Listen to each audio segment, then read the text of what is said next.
Мен де аталган мыйзам долбоорун колдойбуз. Биринчи окууда жакшы эле талкууладык да. Менде кыскача эле суроо доктор Шашиевна. Бизде Кадамжай районунда Майдан айыл аймагына караштуу Марказ айылында сиздердин 33-чү кесип лицей бар да.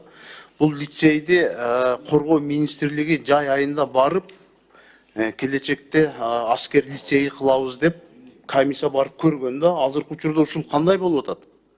Азыркы учурунда билим берүү агартуу министрлиги бир да ПТУну өзүнүн максатсыз эки жакка пайдаланууга бере албайт. Анткени биз 12 жылда жумуш жаадистигине басым коебуз. Азыр ПТУ таптакыр түп тамырынан бери өзүнүн имиджинде, статусунда өзгөртүш керек.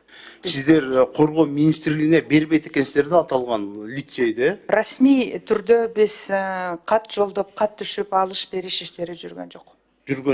Анда келечекте ушул Марказ айылындагы номер 30 кесип лицейди сөзсүз түрдө окуу корпусуну жылуулуу системасын жандандырыш керек да. Жылуулуу системасы жок экен, анан ашканасы авариялык абалда, жатаканасы дагы капиталдык ремонтко абдан муктаж экен. Ушуну сиз эске алсаңыз, келечекте бир жакшы долбоорлор болуп калса, ошол кесип лицейди бир ремонт кылып өткөрүп, жакшылап ушу биздин Сөзсүз. балдарга жакшы шарт түзүп берсеңиздер. Себеби ал жерде жалаң карапайым үй бүлөлөрдүн анан аз камсыз болгон жартылай жетим балдар билим алат экен да. Ооба, стипендия да төлөп беребиз. Анан сиздерге кийинки жылкы бюджетке дагы именно ушу кесипке, кыска мөөнөттө кесипке даярдоо окуу жайларын материалдык инфраструктурасын бекемдөө боюнча келебиз сурап. Рахмат, колдойбуз. Каражат сурап.